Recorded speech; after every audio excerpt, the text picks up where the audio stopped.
소망합니다. 주님, 주님의 오심을 기다립니다. 주님의 오심을 기대합니다. 우리 마음 가운데에 주님의 오심을 간절히 기대하며 소망함이 넘치게 하여 주시옵소서. 우리의 소망이 오직 주님에게 있음을 기억하여 주님의 오시는 그날에 우리가 기도와 말씀으로 준비되어 있는 모든 서울연합교회 성도님들이 될 수 있도록 주님 함께하여 주시옵소서.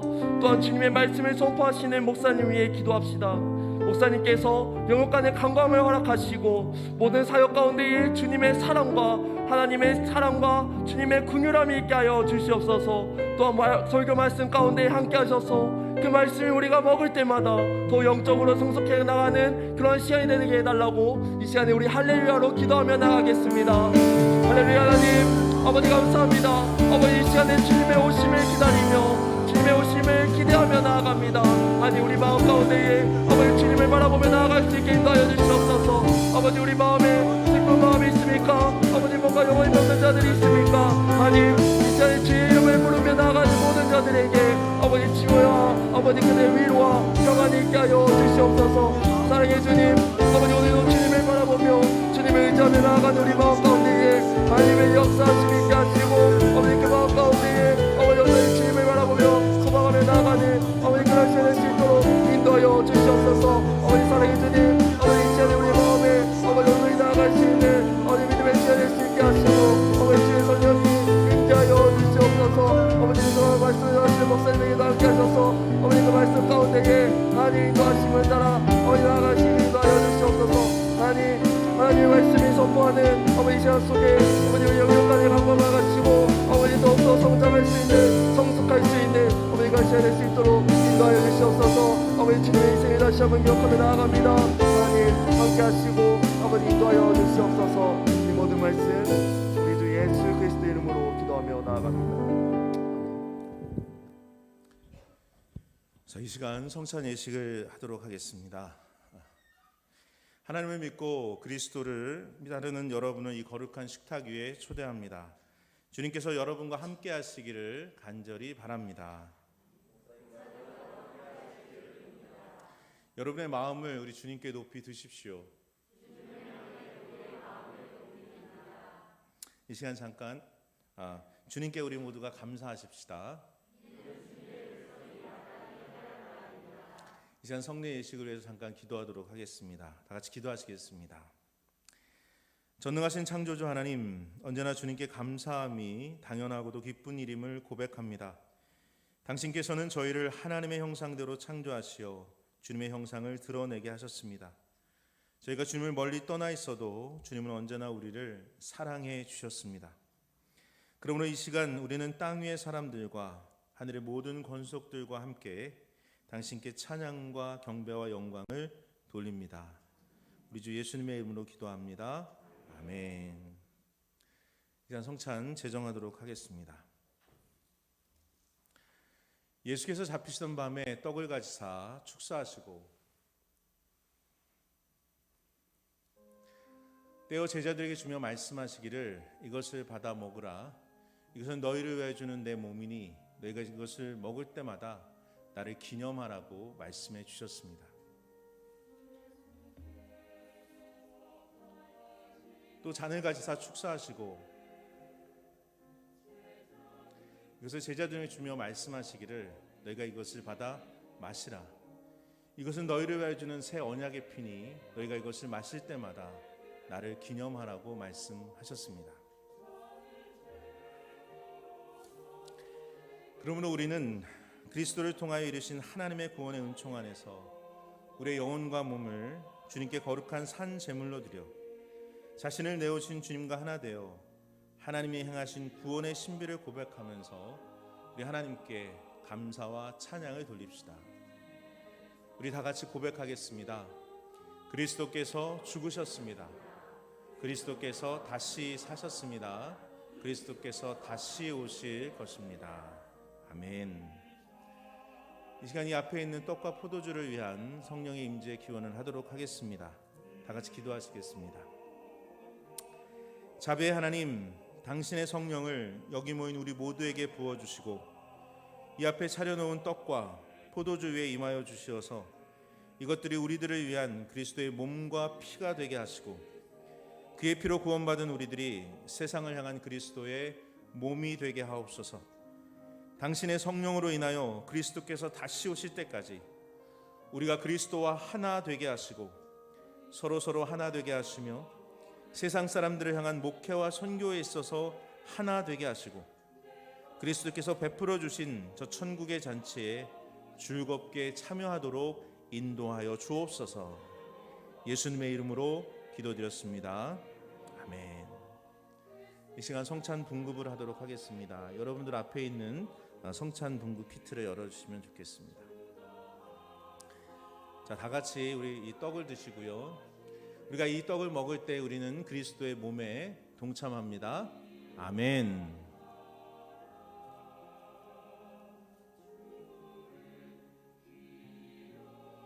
또 다 같이 잔을 드시고요. 우리가 이 잔을 마실 때에 우리는 그리스도의 몸에 참여합니다.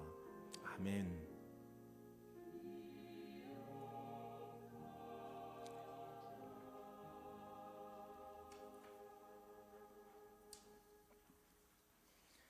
이 시간 하나님께 성찬 후 감사의 기도를 우리가 한 목소리로 같이 공동의 기도로 하나님께 올려드리겠습니다. 다 같이 기도하시겠습니다. 저에게 생명을 주신 하나님, 이 거룩한 신비에 감사하오며 성령의 능력 안에서 새 사람이 되어 하나님의 나라가 이 땅 위에 임할 때까지 그리스도의 일꾼으로 살게 하옵소서. 저희에게 성찬을 허락하신 예수 그리스도의 이름으로 기도드립니다. 아멘.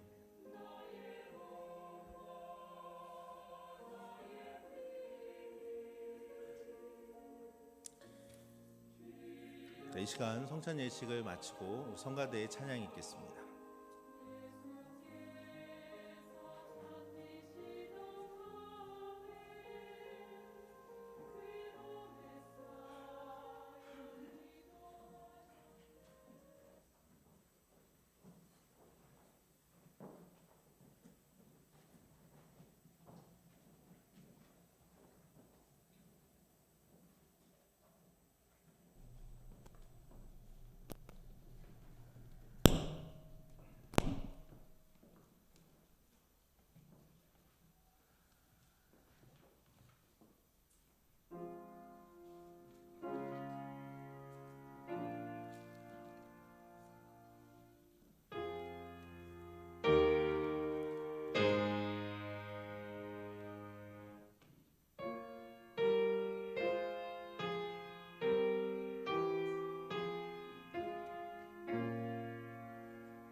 아멘.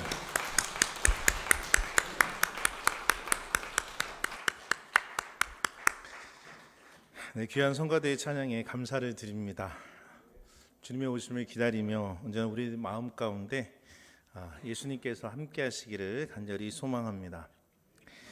자, 오늘 우리에게 주신 하나님 말씀을 함께 나누고자 하는데요. 오늘 우리에게 주신 하나님의 말씀은 누가복음 3장 1절로부터 6절까지의 말씀이 되겠습니다. 누가복음 3장 1절에서부터 6절까지의 말씀, 여러분 다 찾으신 줄 알고 교독하도록 하겠습니다. 자, 디베르 황제가 통치한 지 15해, 곧 본디오 빌라도가 유대의 총독으로, 헤롯이 갈릴리의 분봉왕으로, 그 동생 빌립이 이두레와 드라고니 지방의 분봉왕으로, 루사니아가 아빌레네의 분봉왕으로,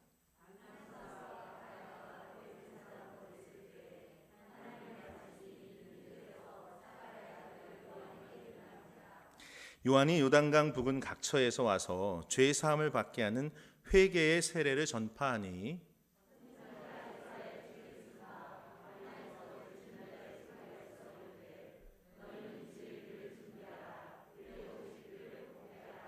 모든 골짜기가 메워지고 모든 산과 작은 산이 낮아지고 굽은 것이 곧아지고 험한 길이 평탄하여질 것이요, 모든 육체가 하나님의 구원하심을 보리라 함과 같으니라. 아멘.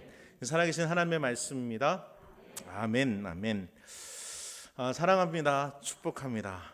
그리고 우리 주님을 기다리고 있는 우리 모두는 하나님의 나라를 소망하는 하나님의 백성인 줄로 믿습니다. 여러분, 오늘은 대강절 두 번째 주일을 맞이합니다. 여러분들 앞에도 보시다시피 대강절 초의 두 번째 초까지 비추게 되고 있죠. 우리가 지난주에 첫 번째 초가 소망의 초라 그랬잖아요. 이 두 번째 초의 이름은 캔들 오브 피스라 그래서 평화의 초의 불빛이 지금 밝혀졌습니다. 그러므로 이번 한 주 동안은 여러분과 저희 마음 가운데 평화의 주님께서 찾아오셔서 언제나 여러분에게 평안을 주시고 어떠한 환경 속에서도 소망을 가지고 평안을 가지고 살아갈 수 있는 우리 서울연합교회 모든 성도님들 되시길 간절히 축원합니다. 여러분, 성경은 언제나 우리에게 오신 메시아와 그리고 오실 메시아에 대해서 말해주고 있습니다.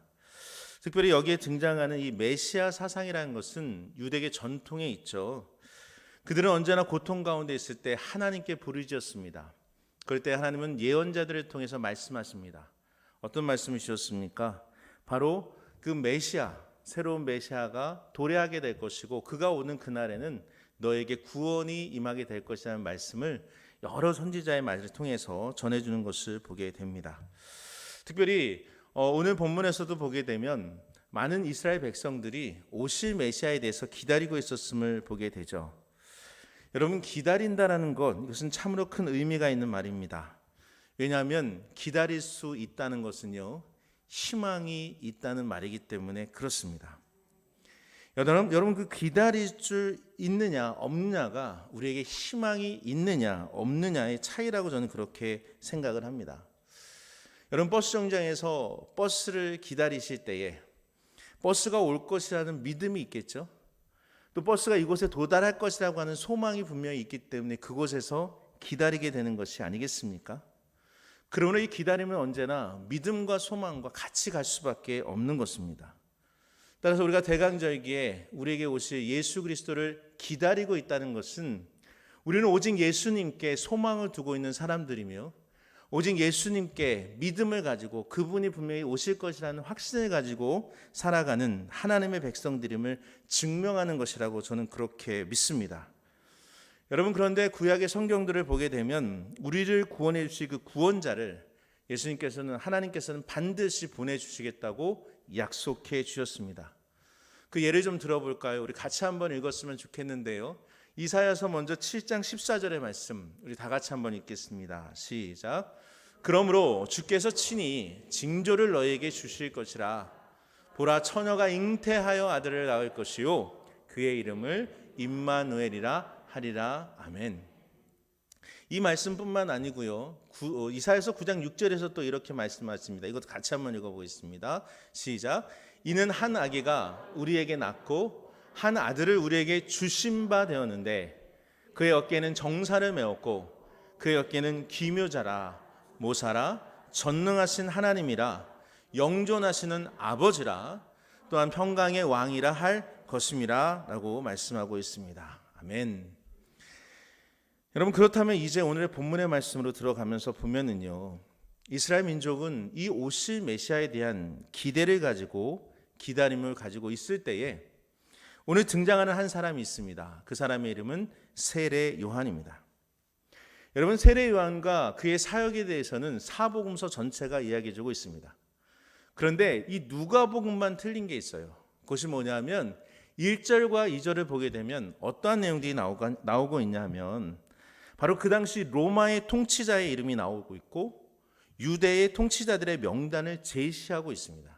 이것은 오직 누가복음에만 나와 있는 거예요. 왜 그럴까요? 누가는 어떻게 보면 굉장히 역사가라고 볼 수 있습니다. 사실에 집중하는 사람이었어요. 그렇기 때문에 많은 사람들이 이 세례 요한의 이 사건은 반드시 역사적인 사건이고 예수님의 공생의 사건은 역사적인 사건이라는 것을 분명하게 드러내주기 위해 로마의 통치자들의 이름과 유대의 통치자들의 이름을 이 누가복음 3장을 시작하면서 쓰게 됐다라고 볼 수가 있습니다. 그래서 오늘 본문을 시작하면서 뭐부터 나오죠? 디베르 황제라고 하는 이름부터 나옵니다. 디베르 황제는 로마의 초대 황제였던 가이사 아구스도라고 있었죠. 그 가이사 아구스도의 뒤를 이은 두 번째 황제라고 볼 수 있습니다. 그는 AD 14년부터 시작하여서 AD 37년까지 통치한 황제인데요. 오늘 본문을 보니까 이 티베리우스라고 하는 거죠. 이 디베르 황제가 그 15년 동안 통치했을 때에, 그렇죠, 15해 곧 그 일이 지금 어떠한 일이냐면 하나님의 말씀이 바로 세례 요한에게 임하는 사건이 일어났다고 그렇게 말하고 있습니다.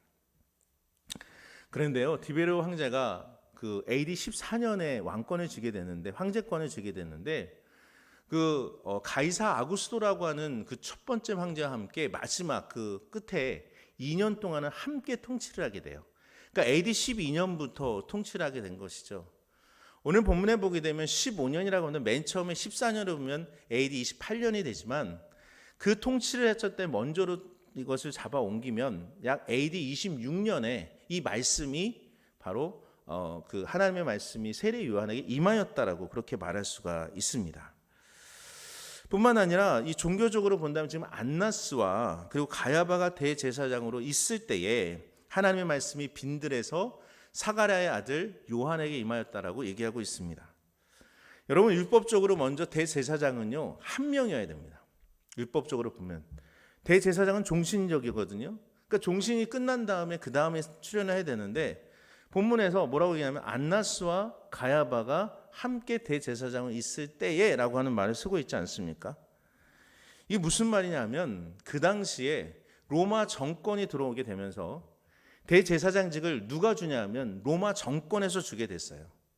근데 그 첫 번째는 안나스를 AD 6년경에 주고 그를 15년에 해임을 시켰습니다. 그리고 난 뒤에 또 계속적으로 여러 명의 그런 대제사장들이 있었는데 금방 오랫동안 그 길을 승계하지 못했어요. 3년이 지났던 AD 18년경에 이 안나스의 사위였던 가야바가 드디어 또 로마 정권으로부터 대제사장직을 임명받게 됩니다.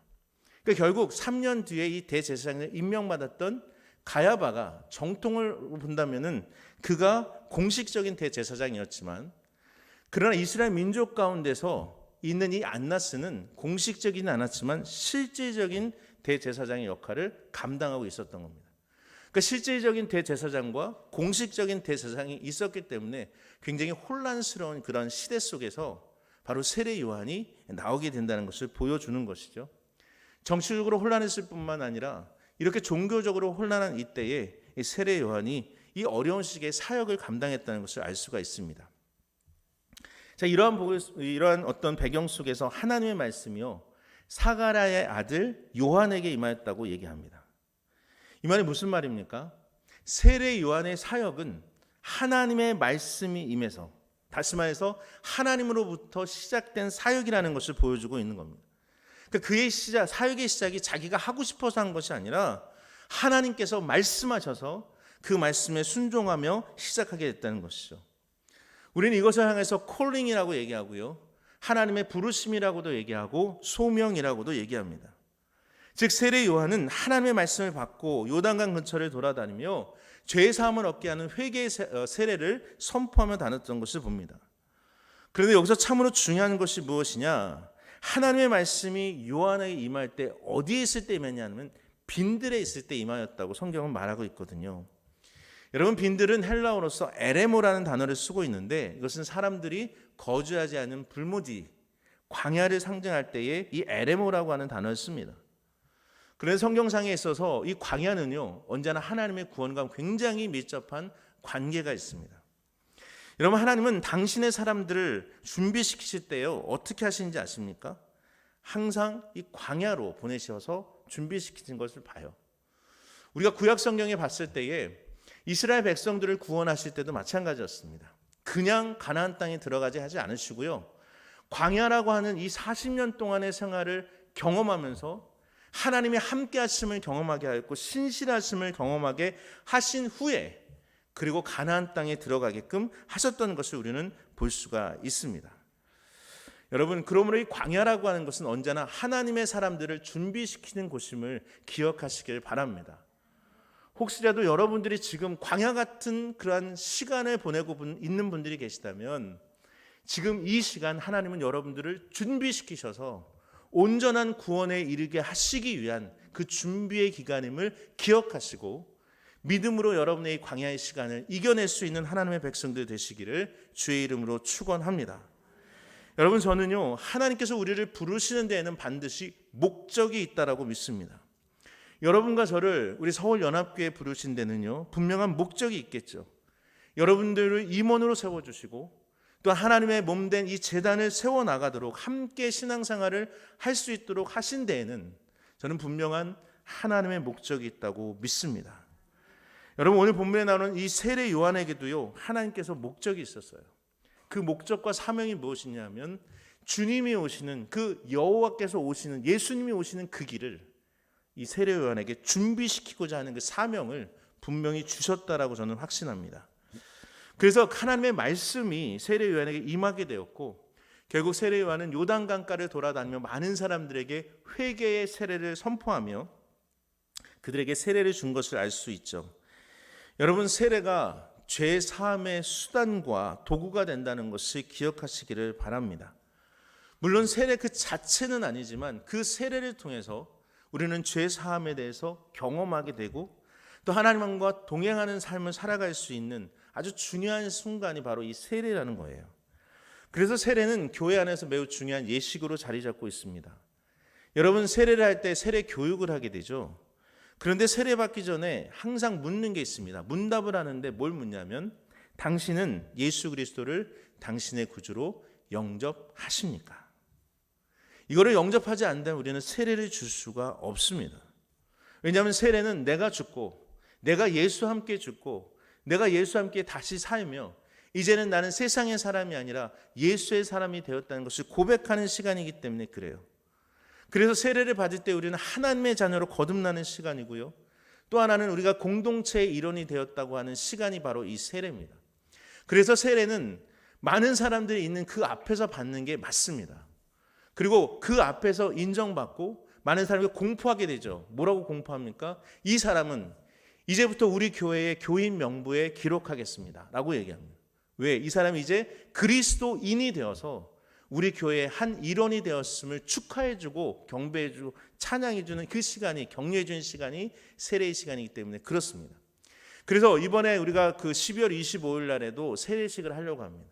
성인 세례식과 유아 세례식이 있는데 여러분들 혹시 세례를 못 받으신 분들은 이번에 꼭 받으셔서 여러분의 마음 가운데 예수 그리스도를 영접하시고 저 영원한 하나님의 나라를 소유하실 수 있는 하나님의 백성들 되시기를 주의 이름으로 축원합니다. 여러분, 오늘 본문에서 보게 되면 이제 세례를 받은 우리들 그 다음에 나온 것을 보게 되니까 4절에서 6절의 말씀은 우리가 너무나 잘 아는 말씀이죠. 이사야서 40장에 있는 말씀을 그대로 인용하고 있는 것을 보게 돼요. 그런데 이 말씀은 너무나도 중요하기 때문에 우리가 같이 한번 읽어보도록 하겠습니다. 자, 4절부터 6절 말씀 함께 합독하도록 하겠습니다. 시작. 선지자 이사야의 책에 쓴 바 광야에서 외치는 자의 소리가 있어 이르되 너희는 주의 길을 준비하라. 그의 오실 길을 곧게 하라. 아멘. 아멘. 모든 골짜기가 메워지고 모든 산과 작은 산이 낮아지고 굽은 것이 곧아지고 험한 길이 평탄하여질 것이요 모든 육체가 하나님의 구원하심을 보리라 함과 같으니라. 아멘. 자, 여기서 세례 요한은요, 자신을 광야에서 외치는 소리라고 말하고 있습니다. 그리고 그 소리가 외치는데 뭘 외쳤냐면 주님의 길을 예배해라, 주의 길을 예배하라고 얘기하면서 그의 오실 길을 곧게 하라고 얘기했고, 모든 산과 작은 산이 낮아지며 굽은 것이 곧아지고 험한 길이 평탄해질 것이요 모든 육체가 하나님의 구원을 보게 될 것이다라고 그 소리가 말하고 있습니다. 자, 그렇다면 우리가 주님의 길을 준비하려면 어떻게 해야 주의 길을 준비할 수 있겠습니까? 여러분, 주님의 길을 준비한다는 것은요, 첫 번째로 회개를 통해서 하나님과의 관계를 회복하고 하나님 나라에 들어갈 수 있는 합당한 사람들로 준비되어야 될 줄로 믿습니다. 저는 군대를 다닐 때에 전방에서 근무했습니다. 전방에서 근무할 때에 이 VIP가 오신다고 하면, 이 VIP가 누구냐면 사단장님이나 아니면 뭐 군단장님이나 이런 분들이 오시니 우리 VIP라고 얘기하는데, VIP가 오신다고 하면은요, 겨울에는요, 이 눈을 어디서부터 쓸어야 되냐면, 제가 팔검문소와 가까이 있었는데 팔검문소로부터 저희 소초까지 1.6km가 되는 이 길을 열심히 쓸어야 합니다. 열심히. 그리고요, 좀 이렇게 파인 데가 있잖아요. 그럼 어떻게 합니까? 돌을 갖다가 채워 넣어야 돼요. 감히 VIP가 오시는데 이게 퉁퉁거리면 안 되거든요. 깨끗하게 평탄하게 그 길을 만들어야 되는 게 이 군대에서 해야 될 일이에요. 이 평탄하게 만들어서 이 VIP가 오실 준비를 아주 열심히 하게 됩니다. 그런데 말이죠, 여러분, 우리를 구원하시고 우리에게 생명을 주시고 우리에게 영원한 저 하늘나라를 소유할 수 있도록 그 허락해 주신 그 예수님께서 우리에게 오시는데 우리는 어떻게 그분을 맞이해야 되고 준비해야 되겠습니까? 저는 우리의 마음을 먼저 깨끗이 해야 될 줄로 믿습니다. 오늘 우리가 읽지는 않았지만 요한은요, 세례를 받으러 온 무리들에게 이렇게 얘기합니다. 이 독사의 자식들아 라고 얘기하면서 너희는 회개에 합당한 열매를 맺으라고 그렇게 말하고 있습니다. 여러분, 이것이 참 중요한 모습 아니겠습니까? 어떤 사람은 회개를요, 말로만 하는 사람이 있습니다. 내가 잘못했습니다. 내가 죄를 졌습니다. 미안합니다. 이렇게 얘기하죠. 그런데 그 사람이 그 다음날 똑같은 죄를 짓고 똑같은 모습으로 살고 있다고 한다면 여러분, 그것이 참다운 회개라고 볼 수 있겠습니까? 진정한 회개라고 볼 수 있겠습니까? 여기 어떻게 보면 이것은 회개에 합당한 열매를 맺지 못하는 거라고 저는 생각을 합니다. 따라서 진정한 회개는요, 입술만의 회개가 아니라 우리 행동 자체가 완전히 변하여 과거로 다시 돌아가지 않을 때에 그 사람이 진정한 회개를 한 사람이라고 말할 수 있을 것입니다. 자, 오늘 본문에 이 내용들을 보게 되면 어떠한 무리들이 이 세례 요한에서 찾아와 묻습니다. 그래요? 그러면 우리가 어떻게 하여야 회개에 합당한 열매를 맺을 수 있습니까? 도대체 어떻게 해야 됩니까? 그 말씀이 어디 나오면 10절의 말씀에 나와요. 누가복음 3장 10절의 말씀 같이 한번 보겠습니다. 그러니까 무리가 물어 이르되 그러면 우리가 무엇을 하리까?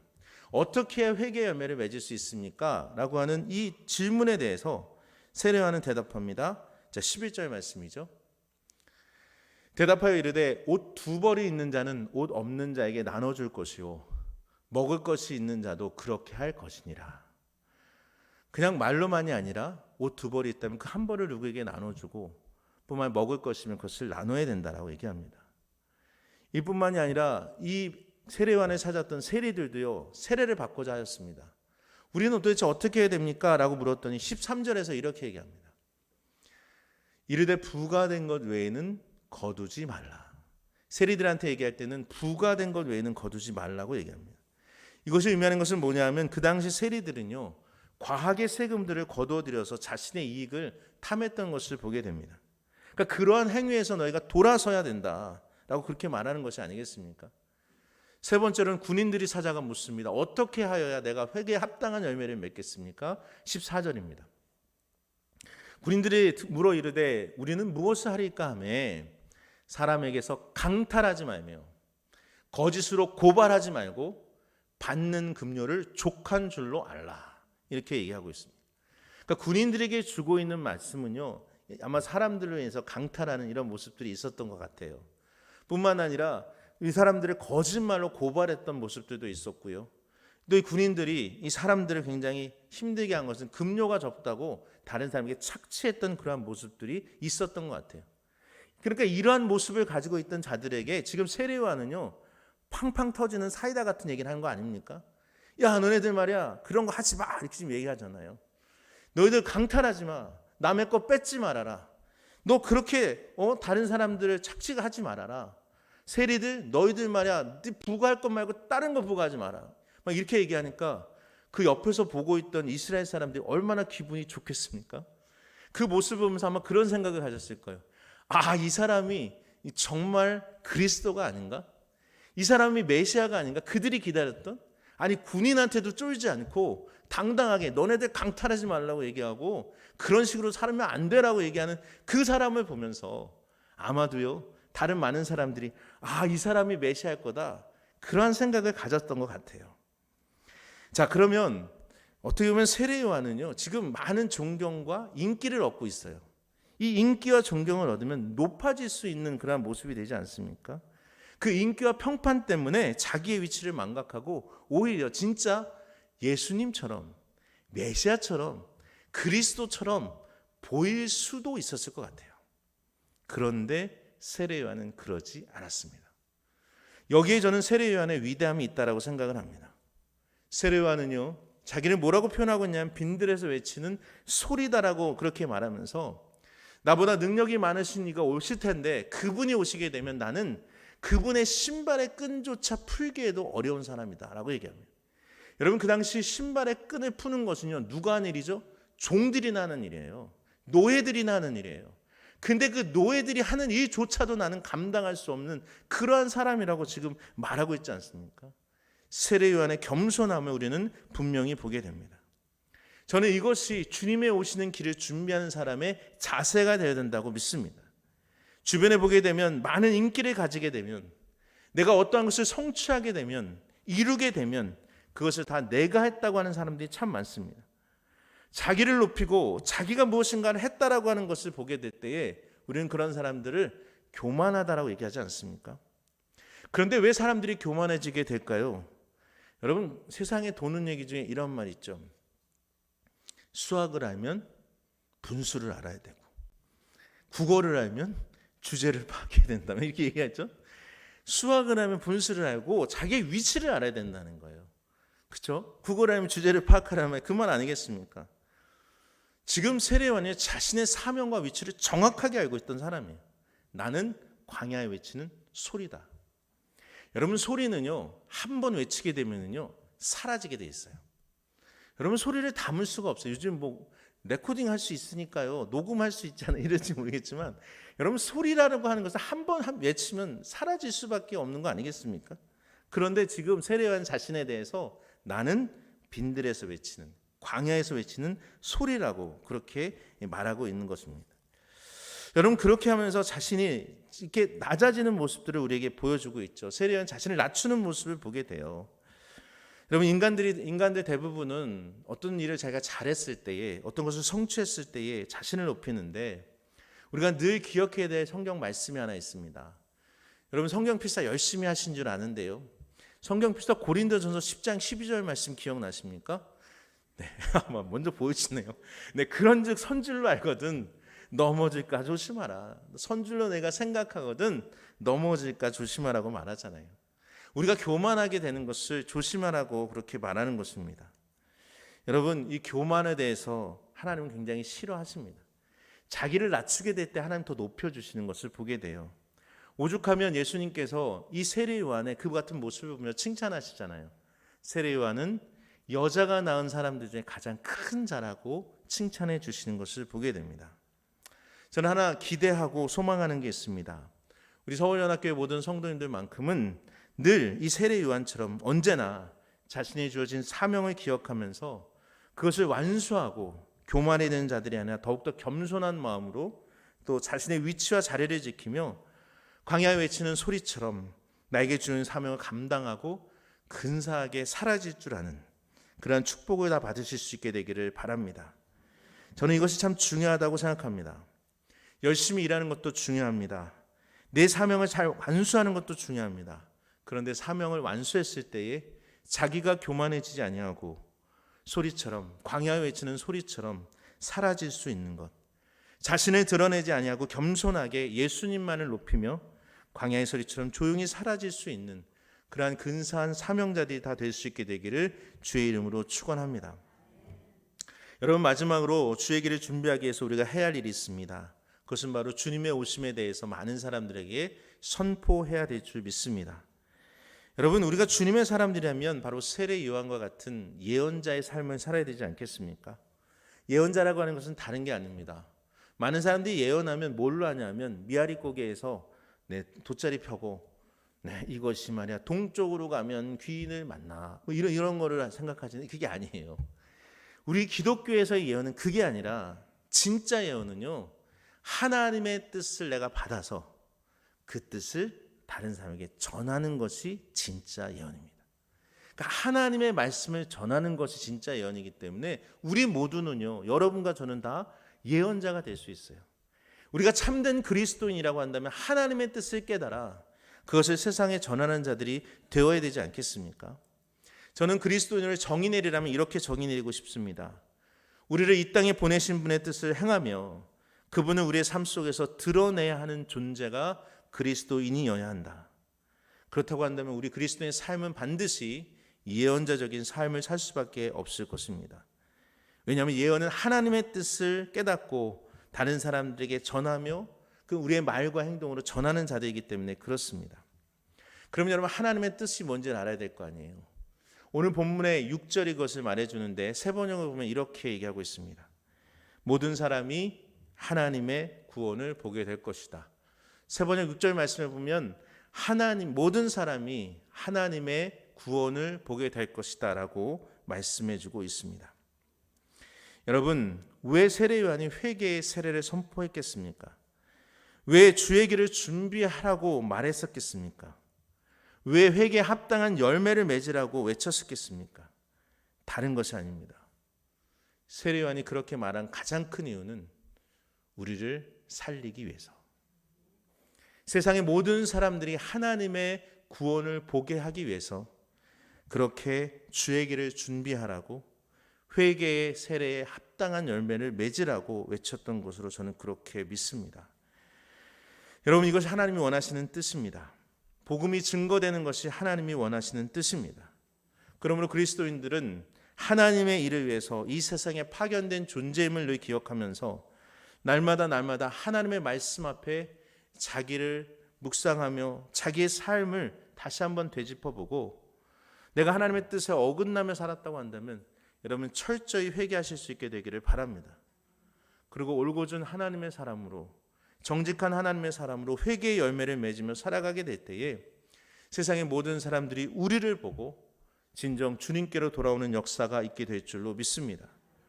예수님께서는 마태복음 24장 14절에서 우리에게 이렇게 말씀하셨습니다. 우리 같이 한번 읽어보겠습니다. 마태복음 24장 14절 시작. 이 천국 복음이 모든 민족에게 증언되기 위하여 전파되리니 그제야 끝이 오리라. 아멘.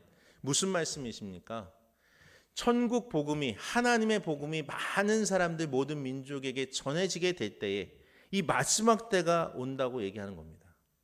그런데 이거보다 더 중요한 말씀이 그 앞에 나와 있어요. 마태복음 24장 10절로부터 13절 말씀에서 예수님의 말씀이거든요. 같이 한번 읽어보겠습니다. 시작. 그때에 많은 사람이 실족하게 되어 서로 잡아주고 서로 미워하겠으며 거짓 선지자들이 많이 일어나 많은 사람들을 미혹하겠으며 불법이 성행함으로 많은 사람의 사랑이 식어지리라. 그러나 끝까지 견디는 자는 구원을 얻으리라. 아멘. 그러나 끝까지 견딘 자는, 마지막 때가 다가왔을 때에 진정 많은 사람들을 거짓말을 하고 난무하며 미혹하고 불법이 성행하며 사랑이 식어진다 할지라도 뭐라고요? 그럼에도 불구하고 끝까지 견디는 자는 하나님께서 구원을 허락해 주신다고 분명히 예수님께서 말씀하신 줄로 믿습니다. 여러분, 그 약속의 말씀을 믿고 때론 우리의 삶 속에 고난과 어려운 일들이 있을지라도 우리에게 맡겨진 사명을 인식하며 주의 복음을 끝까지 전할 수 있는 분들 되시기를 바랍니다.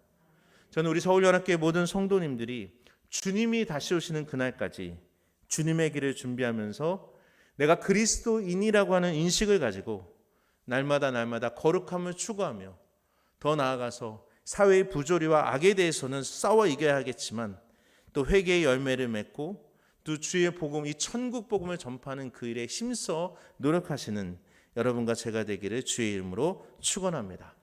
우리 다 같이 주님 다시 오실 때까지 찬양 하나님께 올려드릴 텐데요, 우리가 주님 오실 때까지 하나님, 내가 주의 길을 준비하는 자로서 살겠습니다라고 하는 고백과 함께 이 찬양을 하나님께 올려드리겠습니다.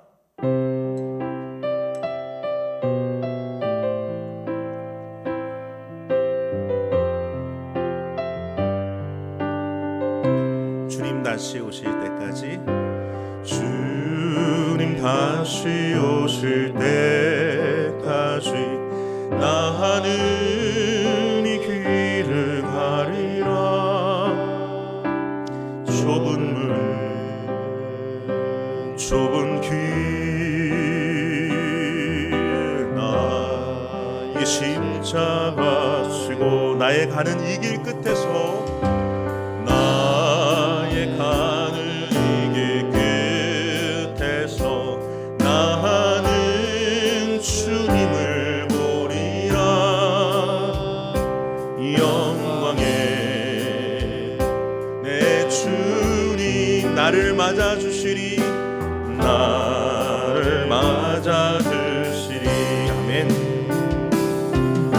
주님 다시 오실 때까지 나는 일어나 달려가리라. 나는 일어나 달려가리라. 주의 영광 온 땅 덮을 때 나는 일어나 노래하리. 나는 일어나 노래하리. 내 사모하는 주님 온 세상 부르시라. 내 사모하는 주님 영광의 왕이시라. 다시 한번 고백합니다. 주님 다시 오실 때까지 나는 이 길을 가리. 좁은 문 좁은 길 좁은 길 나의 십자가 지고. 아멘. 나의 가는 이 길 끝에서 나는 주님을 보리라. 영광의 내 주님, 영광의 내 주님 나를 맞아주시리, 나를 맞아주시리. 아멘. 주님 다시 오실 때까지 나는 일어나 달려가리라. 주의 영광 온 땅 덮을 때 나는 일어나 노래하리. 내 사모하는 주님 온 세상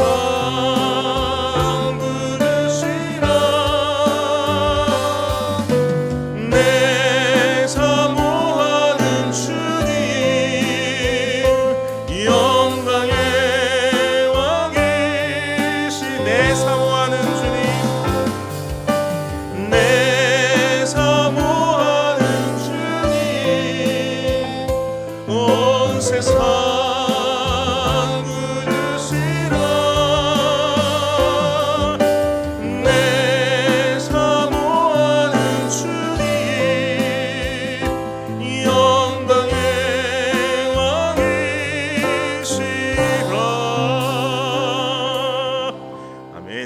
기도하겠습니다. 이 세상에 참된 소망과 평화로서 찾아오신 주님, 우리가 그 주님을 맞이하는 이 대강절기에 우리의 마음의 문을 열고 주님을 맞이할 수 있는 그 마음을 허락해 주시기를 간절히 소망합니다. 아버지 하나님, 주님이 이 땅에 오심으로 말미암아 우리가 구원을 얻었으며, 주님께서 이 땅에 오심으로 말미암아 생명을 얻었으며, 주님께서 이 땅에 오심으로 말미암아 영원한 소망을 가지게 되었습니다.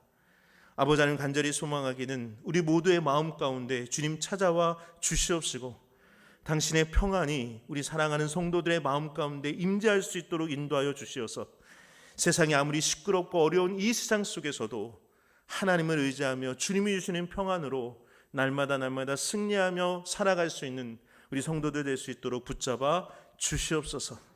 회개에 합당한 열매를 맺을 수 있도록 인도해 주시고, 늘 겸손함을 놓치지 않으며 교만하지 않게 하여 주시옵시고, 주님 오시는 그날까지 주의 복음의 기치를 들고 세상 속에서 그리스도인으로 하나님을 증거하며 그리스도를 증거하며 살아갈 수 있는 우리들 되도록 축복하여 주시옵소서.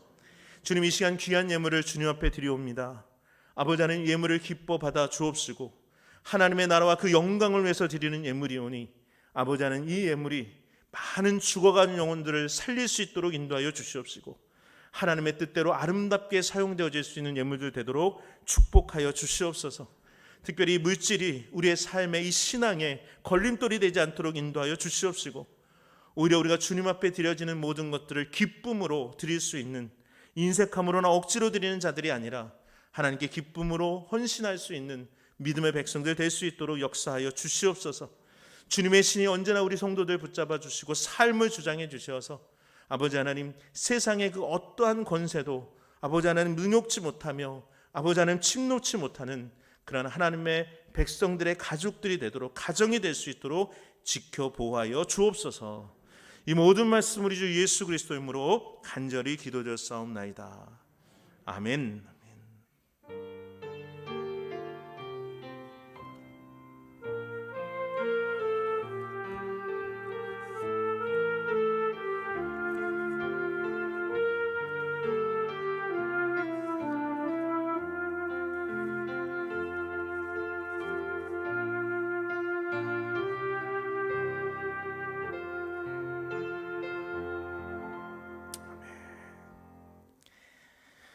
네, 교회 소식을 전하도록 하겠습니다. 자, 오늘 지난주에 등록을 하셨어요. 근데 지난주에 저희가 소개를 못 드렸는데 이 시간 잠깐 소개해 드리겠습니다. 박혜진 성도님 잠깐 일어나 주시면 좋겠습니다.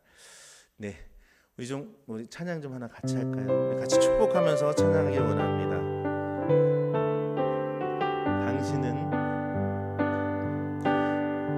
당신은 사랑받기 위해 태어난 사람, 얻는 너 그 사랑 받고 있지요. 당신은 사랑받기 위해 태어난 사람, 지금 너 그 사랑 받고 있지요. 네, 주님의 이름 환영합니다. 우리 박수로 환영해 주시기 바랍니다. 감사합니다. 네, 자리에 앉아주시면 감사하겠습니다.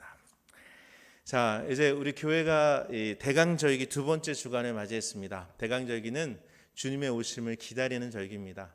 진정 여러분의 마음 가운데 이번 크리스마스에 주님께서 찾아오셔서 여러분의 삶이 진정 주님과 함께 거듭나지고 또한 여러 가지 소망을 얻게 되는 시간들이 되시기를 간절히 바랍니다. 여러분, 12월 달은 결산의 달입니다. 우리가 하나님 앞에서 부끄러움 없는 바른 결산을 하심으로 한 해를 아름답게 마감하시고요, 또 새로운 새해를 잘 준비하실 수 있게 되기를 바랍니다. 정기 당회 말씀드리겠습니다. 12월 19일 주일날 2부 예배 후, 그러니까 11시 30분 예배 후에 당회로 모이고요, 이어서 구역회를 모이려고 합니다. 당회위원은 청년부 이상 입교인들은 모두가 당회위원이 됩니다. 그러니까 당회 회원에는 제한이 없습니다. 근데 이제 구역회는 권사님들 이상, 그 시무 권사님들과 그리고 장로님들 또 그 속장님들이 구역회 위원이 됩니다. 그러니까 여러분들이 먼저 당회에 함께 참여해 주시고요. 또 당회 때는 올해 새롭게 또 신천으로 되는 권사님들, 또 집사님들 여러분 축하해 주시면 좋겠고, 또 끝나고 난 다음에 구역회에도 우리 권사님들 이상 되시는 분들, 또 속사님들은 반드시 참여해 주시기를 바라겠습니다. 또 강남 동지방 임원 교육이 있습니다. 오늘 12월 5일 개포교회에서 2시 30분에 강남 동지방 임원 교육이 있고요. 오늘은 그 배다닉 교회의 곽주한 목사님이 오셔서 교육해 주시는데, 여러분 시간이 있으신 분들은 많이 참여해 주시면 감사하겠습니다. 성경 필사를 저희가 10월부터 해오고 있는데요. 12월 마지막 주까지 하려고 합니다. 네. 많은 분들이 하고 계신데 그래도 끝까지 한번 좀 쓰시면 어떨까라는 생각을 가져서 여러분들에게 3개월을 드리는 거거든요. 네. 끝까지 한번 해보시고 함께 우리가 좀 은혜를 누리실 수 있는 시간들 되시기를 바랍니다. 네. 이게 목소리가 너무 작아지신 것 같아요. 네. 자, 그리고 이번 12월 25일 우리 세례 교육이 있습니다. 세례식이 있습니다. 그 전에 세례 교육도 있는데 유아 세례와 성인 세례가 있으니까요. 여러분들 세례 못 받으신 분들이나 또 이번에 유아 세례를 받으실 분들은 꼭 교회에 말씀해 주시면 감사하겠습니다. 또 다음 세대의 부흥을 위해서 우리 교사를 모집합니다. 교사들을 교육하는 데 여러분 함께 협력해 주시면 좋겠고요.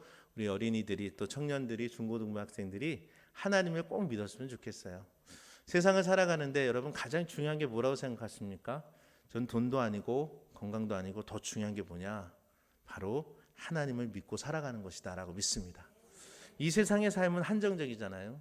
그러나 저 영원한 하나님의 사랑, 또 저 천국을 누릴 수 있도록 우리 아이들에게 이 복음과 믿음을 심어줄 수 있는 교사를 모집합니다. 많이들 지원해 주시면 감사하겠습니다. 자, 이제 모두 다 일어나셔서 우리 파송찬송 선한 능력으로 부르시고 제가 축도함으로 오늘 예배를 마치겠습니다.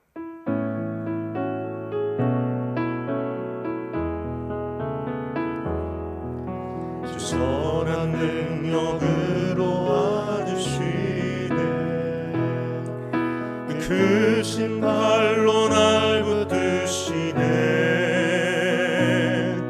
절망 속에도 흔들리지 않 사랑하는 주 얼굴 배우리 사랑하는 주 얼굴 구하리 선한 능력으로 일어서리 주만을 지하리 믿음으로 우리 고대하에 주 오실 그날 영광의 새날을 맞이하리 아멘. 이전의 괴로운 날에 옷싸고 고난의 길을 걷는다 해도 주님께 모두 맡긴 우리 끝내 승리의 날을 맞으리 끝내 승리의 날을 맞으리 선한 능력으로 일어서리 주만을 지하리 믿음으로 우리 고대 안에 주 오실 그날 영광의 새날을 맞이하리 주님이 마신 고난의 쓴잔을 주님이 마신 고난의 쓴잔 우리도 감사하며 받으리 우리도 감사하며 받으리 주님의 남은 고난 채워가 예수와 복음 위에 살리라 복음 위에 살리라 아멘. 선한 능력으로 일어서리 주만을 지하리 믿음으로 우리 고대 안에 주 오실 그날 승리의 새날을 맞이하리 아멘.